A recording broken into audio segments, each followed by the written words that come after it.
Ça y est, le Samsung Galaxy Fold 7 a été enfin officialisé. Alors je vous pose tout de suite cette question, qu'est-ce que vous en avez pensé? Parce que c'est vrai qu'il y a eu pas mal de petites polémiques, notamment au niveau du prix qui a encore augmenté. On commence à 2099 €, donc oui on peut le dire 2100 € avec en plus des petits retours en arrière, notamment la caméra frontale en interne qui n'est plus sous l'écran mais qui est juste un petit poinçon.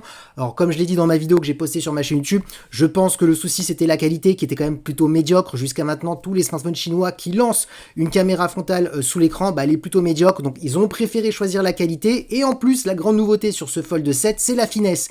Et vu qu'on est sur un smartphone beaucoup plus fin, à mon avis, c'était compliqué de mettre un capteur sous l'écran vu la finesse du Fold 7, parce que oui, la grande particularité au niveau du design pour ce Fold 7, c'est bien entendu la finesse. On est sur du 4,2 mm lorsque le smartphone est ouvert et 8,9 mm quand le smartphone est fermé. Samsung d'ailleurs l'a comparé à des smartphones plutôt classiques traditionnels. On est maintenant comme si on était sur un smartphone classique, pas pliant en termes de finesse, donc ça c'est quand même un argument.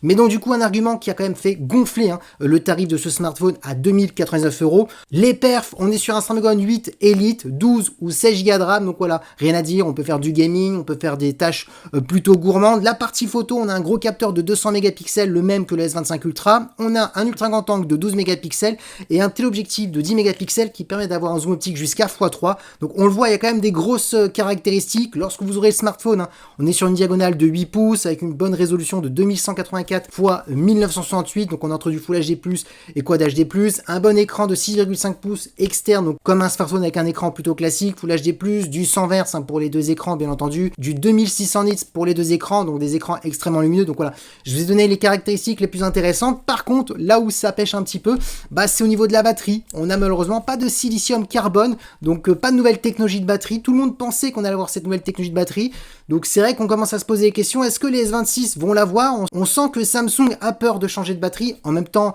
quand on se rappelle des Note 7 qui prenaient feu et que pendant un an ils n'ont pas pu vendre leur Note 7, on peut comprendre. Donc toujours une batterie de 4400 mAh avec du 25 watts, recharge plutôt lent. Donc c'est vrai que pour 2099 €, je peux comprendre que ça fait polémique, le fait de ne pas avoir de nouvelles technologies de batterie silicium carbone, le fait d'avoir fait un retour en arrière au niveau du capteur frontal en interne, où on n'est plus maintenant sur un simple poinçon. Donc je peux comprendre. C'est vrai que pour tous ces petits moins, pour son tarif, on peut comprendre que ça fait polémique. D'ailleurs, dites-moi en commentaire ce que vous pensez de ce nouveau Galaxy Fold 7.